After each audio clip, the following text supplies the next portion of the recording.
JKLH live के साथ मैं हूं मुनज़्ज़ा शाह। अवंतीपुरा पुलिस ने बेगपुरा अवंतीपुरा में आजाद अहमद तेली की प्रॉपर्टी अटैच कर दी है। इसी मकान में हिजबुल मुजाहिदीन का कमांडर रियाज नाइक को हलाक किया गया था। आजाद पर दहशतगर्दों को रजाकाराना तौर पर पनाहगाहें फराहम करने का इल्जाम है और इसी सिलसिले में यह मकान अटैच किया गया। रियाज नाइक को 2020 में एक एनकाउंटर के दौरान हलाक किया गया था।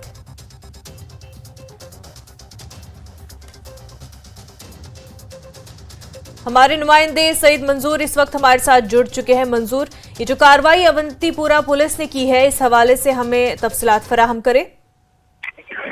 जी मुनज़्ज़ा, ये जो प्रॉपर्टी है आजाद अहमद तेली की है और 2020 में जो एनकाउंटर यहाँ इसी मकान में हुआ था, जिसमें ये एक मिलिटेंट रियाज नाइक जो काफी वांटेड मिलिटेंट था, उसको मारा गया था। तो उसके बाद आज अवंतीपुरा पुलिस ने जो आजाद अहमद तेली है, इसके मकान को मिलिटेंटों को पनाह देने पर इसको सीज किया गया है और इसके साथ एडमिनिस्ट्रेशन के मुलाजमीन भी मौजूद थे। तहसीलदार के सामने ये जो प्रॉपर्टी है ये सीज की गई है और ये बताया जाता है कि ये जो आजाद है, आजाद के ही घर में मतलब जो रियाज नाइक था वो पनाह लिया हुआ था बहुत वक्त से। उसके बाद 2020 में यहाँ पे एक एनकाउंटर हुआ था जिसमें रियाज नाइक को मारा गया था। तो आज अवंतीपुरा पुलिस ने ये इसकी जो प्रॉपर्टी है, खासकर जो मकान है, इसको सील किया गया। इसी मकान में वो मिलिटेंट मारा गया था, तो इसको आज अवंतीपुरा पुलिस ने सील किया है।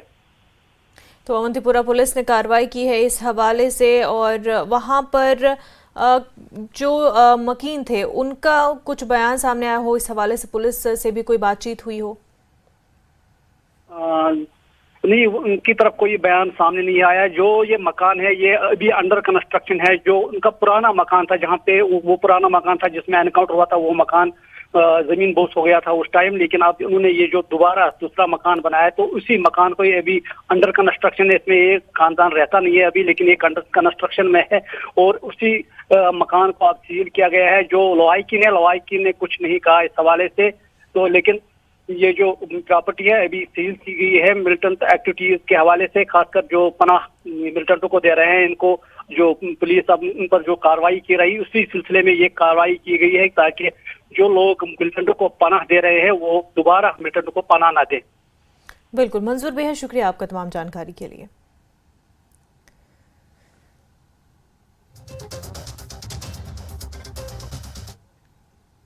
आगे बढ़ते, लेफ्टिनेंट जनरल उपेंद्र द्विवेदी ने लद्दाख सेक्टर का दौरा किया। LAC के साथ साथ ऑपरेशनल और सिक्योरिटी तैयारियों का जायजा लेने के लिए उन्होंने दौरा किया।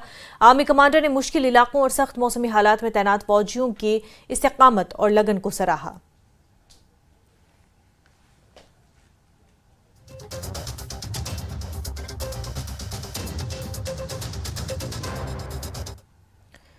जोजिला की जंग, जिसे ऑपरेशन बाइसन भी कहा जाता है, 23 मिली 1948 से 1 नवंबर 1948 तक 11,500 फुट से ज्यादा बुलंदी पर लड़ी गई। ऑपरेशन की मंसूबाबंदी major general KS थीमिया Padma Bhushan Mumtaz service order ने की थी। जंग के हीरोज को खराज अकीदत पेश किया गया। जोजिला की जंग की प्लैटिनम जुबली मनाई गई। एक पुरवकार तकरीब की सदारत मेजर जनरल सचिन मलिक ने की। इस तकरीब में ऑपरेशन बाइसन में फतेह के मुअम्मर जनरल KS थेमिया के मुजस्मे की नकाबकुशाई भी की गई। पवन सिंह 7th लाइट कर ली, जो कि हमारी रेजिमेंट सन 1784 के अंदर खड़ी हुई है। हमारे को 1948 1 नवंबर 1948 में इधर लड़ाई का मौका मिला, जिसके अंदर हमारे कर्नल राजेंद्र सिंह सिपैरो और हमारे squadron commander captain SDS Jamwal साहब ने, जो हमारे को इधर मौका मिला गया, हमारे रेजिमेंट C स्क्वाड्रन ने 11 या 578 फीट के ऊपर टैंक को चढ़ा के ये गुरी को मैदान में हासिल किया। अभी भी हमारे को दोबारा आगे कहीं मौका मिला तो हम फतेह हासिल करेंगे। Ladakh police women pipe band जब भी परफॉर्म करती हैं, एक ताकतवर और हलचल मचा देने वाली कारकर्दगी पेश करती हैं। अपनी मामूल की ड्यूटी के अलावा ये खवातीन पाइप बैंड की कारकर्दगी में कमाल लेने के लिए रोजाना प्रैक्टिस करती हैं और वो इस दिसंबर में गुजरात में मुनक्किद होने वाले 24वें ऑल इंडिया पुलिस बैंड मुकाबले में परफॉर्म करेंगी। LH बैंड के मास्टर डोलकर आंगमू ने कहा कि खवातीन के मुनफरिद पाइप बैंड का हिस्सा बनने पर फख्र महसूस करती हैं। एक और लेडी कांस्टेबल मोरो पडोलमा ने बताया कि उन्होंने लद्दाख पुलिस में शमूलियत के बाद पाइप बैंड सीखना शुरू किया और अब जब भी उन्हें परफॉर्म करने का मौका मिलता है तो वो परफॉर्म करने में लुत्फअंदोज होती हैं। न्यूज़ 18 के सभी व्यूअर को जुले। इस वक्त हम डिस्ट्रिक्ट पुलिस लाइन चोकलमसर में हैं और आप लोगों के सामने एक स्पेशल स्टोरी लेके आया। तो ये है Ladakh women police pipe band. ये बहुत ही यूनिक बैंड है जो मेरे ख्याल से सुनने में है कि ऑल इंडिया लेवल पे ये बहुत ही यूनिक सा बैंड है। तो हम इन्हीं से पूछेंगे। बैंड मास्टर जी, आपका नाम? जी, मेरा नाम डोलका रंगमो लेडी कांस्टेबल। तो आप लोगों के बैंड के बारे में, ये कब स्थापना हुआ, इसके बारे में बताएंगे। इन 2020 मई में जब लॉकडाउन थे उस टाइम पे ये स्टार्ट हुआ। हमारे कमांडेंट अस्तानजी नुरबू सर ने इस बैंड को बनाने में बहुत सहयोग किया हमें। जी, तो मैंने सुना है आप लोग बाहर भी कंपटीशन में हिस्सा लिया। कहाँ लिया और कैसा महसूस हो रहा है आप लोगों को? जी, हमने पंचकूला में गए थे जब 23rd बैंड कंपटीशन था। उस टाइम हमने परफॉर्म किया था। उस वक्त हम थोड़ा मतलब उस लेवल पे थे कि मतलब कुछ बजा सकें और हमने इसके ट्रेनिंग भी लिए थे इन लद्दाख स्क्वाड रेजिमेंट सेंटर से। जी, तो हमने सुना है कुछ दिनों में आप लोग और ये ले से बाहर भी एक स्टेट में कंपटीशन जाना है। ये कहाँ कंपटीशन होगा? ये कंपटीशन गुजरात में है और हम सब अभी से ही इसके लिए तैयारी कर रहे हैं और हम सब इसके लिए अभी से मतलब वो है क्या बोलते हैं। जी हाँ बहुत जी, हाँ। तो हमने सुना है ये जो आपकी वुमेन पाइप बैंड है ये हमारे जो कंट्री में बहुत ही यूनिक बैंड है। ऐसा कोई बैंड और कहीं जगह नहीं है। तो आप इस पे बारे में क्या कहेंगे? हाँ यस सर, इसमें हम सब मतलब क्या कहते हैं, खुशकिस्मत भी है कि हम ही एक यूनिक सा हमें ट्रीट किया जाता है हर जगह और हम सब बहुत खुश हैं और हम सब अच्छे करेंगे और अच्छा करने की सोच रहे हैं आगे भी। जी, तो पहले आपको कोई ऐसा एक्सपीरियंस है कि फर्स्ट टाइम आप ये लद्दाख पुलिस बैंड में है आके आपने ये से? नहीं, फर्स्ट टाइम है हम लद्दाख पुलिस बैंड में। इससे पहले कभी नहीं बजाया हमने। जी, तो मैंने सुना आप लोग बाहर कंपटीशन के लिए जा रहा होगा। तो किस तरह से तैयारियां चल रही है आप लोग? इसलिए हाँ जी, हम बाहर कंपटीशन के लिए जाते हैं और दिसंबर में भी जाना है हम लोग गुजरात। इसलिए अभी से प्रैक्टिस चल रही है उसके लिए। हमारा जो है पुलिस बैंड जो है लेडीज पुलिस है, जो कि पाइपर का बैंड है, जो कि ऑल इंडिया लेवल पे इन्होंने जो है कंपटीशन जो है पिछले साल 23rd all India police band में कंपटीशन हिस्सा ले चुका है। जो कि ये जो लेडीज पुलिस है वो अपने जो है काम को जो है बखूबी निभाते हुए ये सारे जो है बैंड भी सीख रहे हैं। तो सबसे पहली बात ये है कि भाई ये ऑफिस के काम भी करते हैं और डे टू डे लाइफ के जो है नॉर्मल ड्यूटियां भी करते हैं, साथ में जो है ये बैंड को भी सीखने की चाह रखते हैं। तो इस वजह से जो है ये जो है ऑल इंडिया पुलिस बैंड में कंपटीशन लेने के काबिल हुआ है। बानीपुरा जिला अस्पताल में पहली बार रात के दौरान भी सर्जरीज अंजाम देने का अमल शुरू किया गया है। इस सहूलियत से ऐसी हामला खवातीन को काफी राहत मिलेगी जिन्हें सहपहर के बाद श्रीनगर रेफर किया जाता था। ये बात काबिल जिक्र है कि बानीपुरा और श्रीनगर के दरमियान तकरीबन 60 किलोमीटर की मसाफत है और ऐसे में हामला खवातीन को श्रीनगर रेफर करते वक्त 2 जानों की जिंदगी दांव पर लग जाती थी। अस्पताल इंतजामिया का कहना था कि वो इस सहूलियत को मजीद बेहतर तरीके से चलाने और इस अमल को मजीद वुसअत देने के लिए इक़दाम कर रहे हैं। देखिए, जो डिस्ट्रिक्ट हॉस्पिटल है आप जानते हैं कि पिछले ये 2 साल में ही है कि इतना इक्विप हो पाया है और हमारा जो सर्जरी को लेके ओटी हो या ब्लड बैंक की अवेलेबिलिटी है या बाकी चीज़ें हैं वो पूरी तरह से ठीक तरीके से अवेलेबल थी और दिन में सर्जरीज हो रही थी।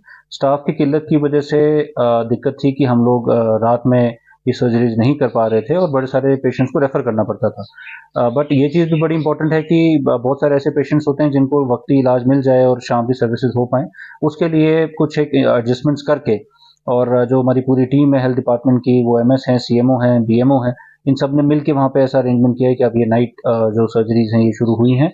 अभी फिलहाल ये ऑल्टरनेट डेज पर हैं, बट उम्मीद है कि और ज़्यादा ऑगमेंट करके जैसे ही स्टाफ थोड़ा सा बेहतर हो जाएगा तो हम ये डेली करवा सकते हैं इसमें। और अभी रिसेंटली ही जब ये दोनों दिन जब ये नाइट सर्विसेज थी तो फिर नाइट सर्जरीज भी की गई हैं। जम्मू श्रीनगर कौमी शाहराह पर खेला मोड़ के नजदीक एक ट्रक हादसे का शिकार हो गया। हादसे में ट्रक ड्राइवर मोहम्मद इरफान डार वल्द अब्दुल क़य्यूम साकिना कुलगाम मौके पर ही फौत हो गए। वाज़ रहे कि देर रात को एक ट्रक रामबन केला मोड़ पर कौमी शाहराह के पहले रास्ते पर हादसे का शिकार हो गया। हादसे की इत्तला मिलते ही पुलिस, SDRF और मकामी QRT मौके पर पहुंची। हादसे में ड्राइवर की मौके पर ही मौत वाक़ हो गई और इसको जिला अस्पताल रामबन मुंतकिल किया गया, जिसके बाद लवाहिकीन को मुतल्ला किया गया। पुलिस ने कानूनी लवाजमात पूरे करके लाश को लवाहिकीन के हवाले किया।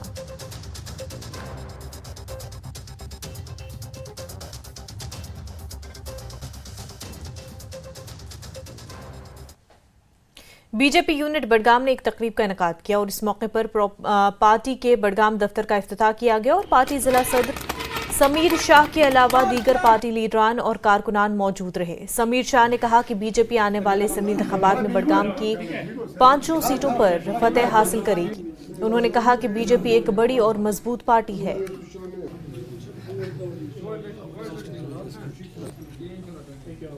BJP unit Budgam, BJP unit Budgam, Sameer साहब अपनी बीजेपी भाजपा की जो हाई कमांड से खासतौर हमारे रेवेंद्र रैना जी के जो हमारे स्टेट के अध्यक्ष हैं और हमारे जनरल सेक्रेटरी ऑर्गेनाइजेशन अशोक कोल जी, जिन्होंने हमें ये सहायता दी और हमें ये अप्रिसिएशन दी, हमें ये हौसला दिया ये चीज़ करने के लिए कि एक चीज़ पे नहीं अटकना है, हमें आगे जाना है और फ्यूचर के लिए देखना है कि लीडरशिप हम कैसे खड़े करेंगे। और ये हमने इसलिए मजबूत किया कि हम आने वाले इलेक्शन में ये दिखाना चाहते हैं कि भाजपा यहाँ पूरी तरह से मैदान में आ चुकी है और पूरा पंजा मारने के लिए हम तैयार हैं। और जो हमारी 5 कॉन्स्टिट्यूंसी में फतह हासिल करेंगे इंशाल्लाह। हम सारे जो हमारे लीडर्स हैं, हमारे कार्यकर्ता हैं, पूरे 24/7 24 घंटे वो ज़मीन सतह पे आपको दिखाई देंगे। काम करने वाले लोग हैं, डेडिकेटेड लोग हैं, जो हमारे सीनियर लीडर्स हैं, कॉन्स्टिट्यूंसी प्रेसिडेंट्स हैं, मोर्चा प्रेसिडेंट्स हैं, जो भी हमारे कार्यकर्ता, छोटे से छोटा कार्यकर्ता आप जब देखोगे वो आपको ज़मीन सतह पे काम करते हुए दिखाई। भाजपा मैदान में आ गई है। अब ये खुली तरह से आपको दिखाई देगा कि आने वाले जो इलेक्शन होंगे, चाहे पार्लियामेंट के होंगे, चाहे वो असेंबली के कोई भी इलेक्शन होंगे, कि हम पूरी तरह से उसमें आएंगे। रिलायंस फाउंडेशन की बानी और चेयरपर्सन नीता अंबानी ने अपनी 60वीं सालगिरह के मौके पर स्कूल जाने वाले गरीब और पसमानदा बच्चों में तोहफे तकसीम किए। अन्न सेवा के तहत नीता अंबानी ने 3000 से ज्यादा बच्चों को अपने हाथों से खाना परोसा। ख्याल रहे कि नीता अंबानी अक्सर इस बात का बरमला इजहार करती रही हैं कि बच्चे और खवातीन उनके दिल के करीब हैं।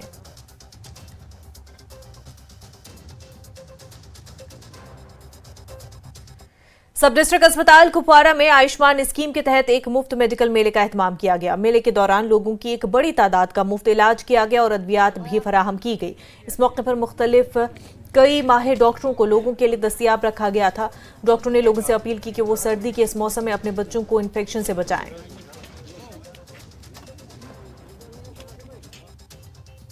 इम्यूनाइज करो अपने बच्चों को, लाइक हम फ्लू शॉट्स करते हैं before winter, so they should be very serious about that. उनको ये दिमाग में रहना चाहिए कि विंटर से पहले बच्चों को फ्लू शॉट लगाना है। नंबर 2, मुझे लगता है कि जो सबसे इम्पोर्टेंट है वो healthy food. Unfortunately we don't have that healthy food, क्योंकि जो इम्यूनिटी है ना, इम्यूनिटी 2 चीज़ों से बनती है, एक तो होता है vaccination and number 2 is healthy food.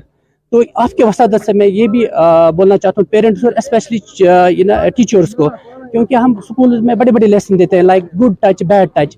I think there should be some addition, like for example healthy food, unhealthy food.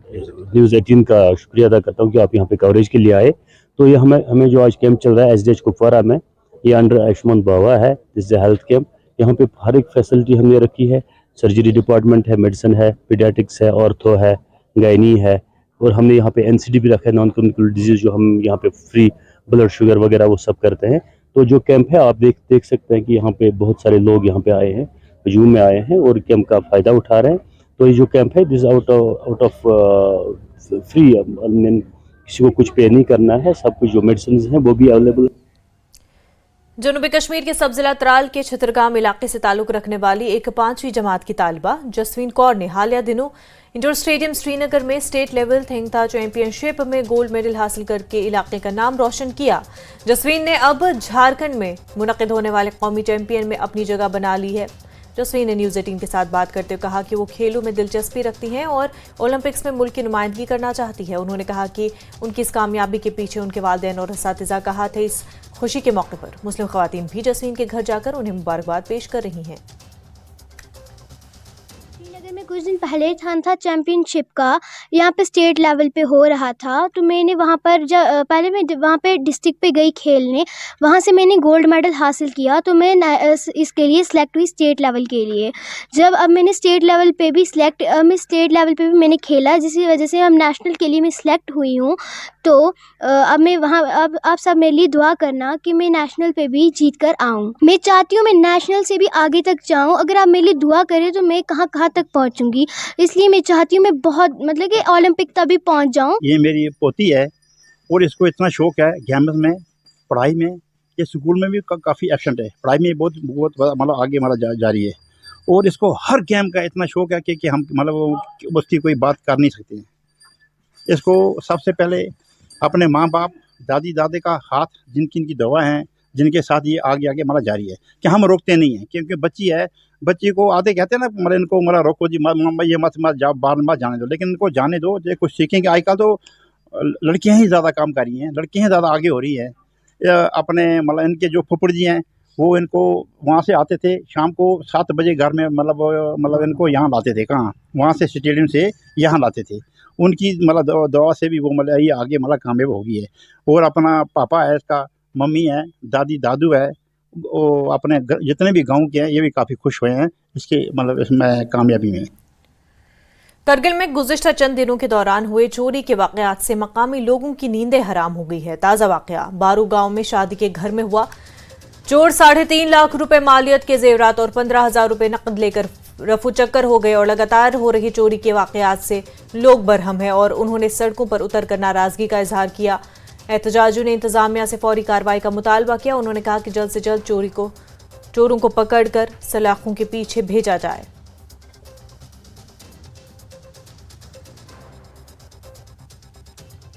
Jammu Kashmir हुकूमत ने 990 अफसरों की तनख्वाहें रोकने का अहकाम जारी किया है। सर्विस रिकॉर्ड में तकर्रुरी न होना इसकी वजह बताई जा रही है। हुकूमत ने इस मामले को आला इख्तियारी कमेटी के सुपुर्द कर दिया है। अब इन मामलों की तहकीकात होगी।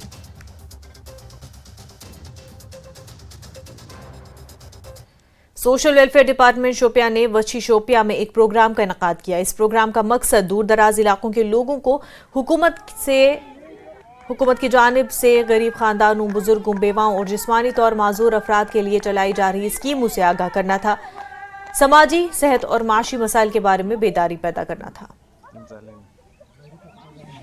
आज यहाँ पे एक मीटिंग मुनक्किद हुई थी सोशल वेलफेयर की तरफ से, जो बहुत अच्छी रही है, जिसमें गाँव के लोग आए हैं और अच्छी तरह से उन्होंने डिपार्टमेंट ने इनको बताया कि डिपार्टमेंट के बारे में हम क्या करना चाहते हैं आप लोगों के लिए। और यहाँ पे जो खेल कूद वगैरह उन्होंने किया, बहुत अच्छा लगा, एंजॉय हुआ। ये जो प्रोग्राम हमारा था वो national action plan for senior citizens act के तहत हमने एक मंथ लॉन्ग प्रोग्राम किया था। इसमें हमने क्या किया था, एक इंटर पंचायत, जो हमारी कमिश्नर सेक्रेटरी मैम का विजन था कि जो बुजुर्ग लोग हैं उनको घरों से निकाला जाए, उनके लिए थोड़ी सी रिफ्रेशमेंट्स एंड थोड़ा सा कुछ अच्छा सा माहौल क्रिएट किया जाए। और जो national action plan for senior citizens है उसके मतलब इनको थोड़ी सी अवेयरनेस दी जाए कि डिफरेंट डिपार्टमेंट जो है उनमें क्या क्या स्कीम्स है, क्या क्या प्रोविजन है सीनियर सिटीजन्स को लेके। तो हमारा ये प्रोग्राम जो है ये मंथ लॉन्ग चला। तो आज ये कंक्लूडिंग प्रोग्राम था यहाँ पे हमारे वच्ची में। तो इसमें हमने सारे पंचायत को कवर किया है। हर एक पंचायत जो 98 पंचायत डिस्ट्रिक्ट शोपियान में है उसमें हमने सारे पंचायत को कवर किया है।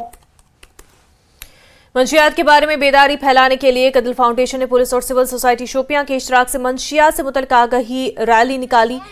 रैली की क़यादत लोक जनशक्ति पार्टी के कौमी जनरल सेक्रेटरी संजय सराफ ने की। उन्होंने कहा कि लोगों को मंशियात के मुज़र असरात से आगाह होना चाहिए जो नौजवान नस्ल में तबाही फैला रहे हैं। पॉलिटिकल पार्टी को साइड में रख के थ्रू कदल फाउंडेशन, थ्रू माय अनदर पर, क्योंकि मेरे को लगा कि कदल फाउंडेशन में मैं अपने सब बच्चों को भी बुला सकता हूँ। पॉलिटिकल एक्टिविस्टों को, लीडर्स को भी, मैं आपके माध्यम से सभी पॉलिटिकल लीडर्स को कहना चाहता हूं, आप लोगों के पास मेरे से ज्यादा कैडर है ग्राउंड जीरो पर, आप उस कैडर को एक्टिवेट करिए एंटी ड्रग के। ये हर घर की आवाज है आज। इसमें हमें ये नहीं सोचना, संजय सराफ ने स्टार्ट किया, जितने हमारे लोकल पॉलिटिकल पार्टीज है यहाँ, मैं उनसे गुजारिश करना चाहता हूँ उनसे कि they should also come forward, वो अपने कैडर को एक्टिवेट करे। जब इलेक्शन होगा तब देखा जाएगा, लेकिन आज की डेट में रेस्पॉन्सिबिलिटी है हम सबकी, हमारी माँ, बहन, बेटी, पर्टिकुलरली मेरे बच्चे, वो तभी सेफ एंड साउंड होंगे जब हम लोग उनको उनके गुड हेल्थ के साथ देखेंगे, उनके प्रॉपर माइंडसेट के साथ देखेंगे। वो माइंडसेट को खराब करने की कोशिश की जा रही है बड़ी मुश्किल से। 27-28 साल, 32 साल में से 27-28 साल के बाद एक माहौल, because of paramilitary forces, because of majority community of the police, those who have never supported for all such things, बड़ी मुश्किल से कुछ हद तक माहौल थोड़ा सा ठीक हुआ है। इस वक्त की बड़ी खबर आपको बता दें, रुबैया सईद अगवा और IAF एहलकार के कत्ल का मामला जम्मू की स्पेशल टाडा कोर्ट में आज समाअत हुई है। 14 दिसंबर को मामले की अगली समाअत है। यासीन मलिक इन दोनों ही मामलों में अहम मुल्जिम है। तो इस वक्त की बड़ी खबर आपको बता रहे हैं, रुबैया सईद अगवा केस और IAF एहलकार के कत्ल का ये मामला है। जम्मू की स्पेशल टाडा कोर्ट में आज इन दोनों मामलों को लेकर के समाअत हुई और अब 14 दिसंबर को इन मामलों को लेकर के अगली समाअत होगी और दोनों ही केसेस में यासीन मलिक अहम मुल्जिम है। रुबैया सईद मुफ्ती मोहम्मद सईद की बेटी, और आपको बता दें कि 1989 में ये किडनैपिंग का केस हुआ था, किडनैपिंग का मामला पेश आया था। उसके बाद रुबैया सईद ने यासीन मलिक को आइडेंटिफाई किया था और अब जो है इस मामले पर और IAF एहलकार के कत्ल के मामले पर 14 दिसंबर को अगली समाअत होगी। आज जम्मू की स्पेशल टाडा कोर्ट में इस हवाले से समाअत हुई थी।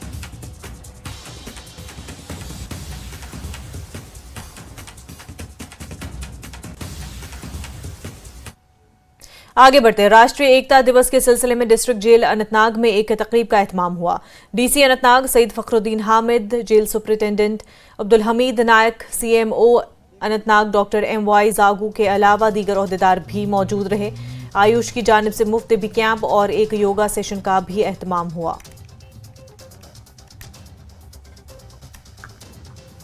जेल अथॉरिटीज़ को और ख़ासकर यहाँ के SSP साहब को जो इनके इंचार्ज है, मुबारकबाद देना चाहूँगा कि उन्होंने जो एक्टिविटीज़ है वो ऐसे प्लान की है कि इनकी रिहेबिलिटेशन में बहुत अहम रोल प्ले करेंगी। चाहे ये स्पोर्ट्स एक्टिविटीज़ की बात हो, कल्चरल एक्टिविटीज़ की बात हो, चाहे ये इनमेट्स में आपस में वर्क डिस्ट्रीब्यूशन ऐसे रखा है कि कैसे इनको इंगेज किया जाए और ये जब यहाँ से अपनी सज़ा ख़त्म करने के बाद वापस समाज में जाएंगे तो एक प्रोडक्टिव फोर्स कैसे बन पाएगी। जो भी इनमेट हमारे पास आए वो कुछ नया सीख कर जाए, वो जब बाहर सोसाइटी में वापस चला जाए, अपनी सज़ा काट कर जाए तो एक अच्छा शहरी बनकर यहाँ से निकले। तो यही हमारी कोशिश होती है और इसी में हम लगे होते हैं। यहाँ पर हमारे बहुत सारे प्रोग्राम्स, वोकेशनल ट्रेनिंग प्रोग्राम्स चलते रहते हैं। यहाँ पर ITI हमारा सीर हमदान है, उनके साथ मिलकर हमने यहाँ पर बहुत सारे ट्रेनिंग कोर्सेज कराए हैं इनमेट्स के लिए। हेल्थ के बारे में यहाँ पर कोई इशू नहीं है। जो इनमेट्स है उनको मुकम्मल हेल्थ कवर दिया जाता है। अगर उनके कोई इन्वेस्टिगेशन, कोई टेस्ट, कोई दवाई, वो हम इनको फ्री सप्लाई करते हैं। हाल ही में हमने डेंटल कैंप भी किया है। हमने यहाँ पर 38 एक्सट्रैक्शंस की है। ज़रूर इनकी जो इशू होंगे उनको एड्रेस करेंगे। और ये एक अच्छी बात आपने बताई काउंसलिंग के बारे में, वो भी यहाँ पर रेगुलर चल रही है। हमारे काउंसलर यहाँ आते हैं और उनको डिफरेंट इश्यूज़ के बारे में काउंसलिंग करते हैं।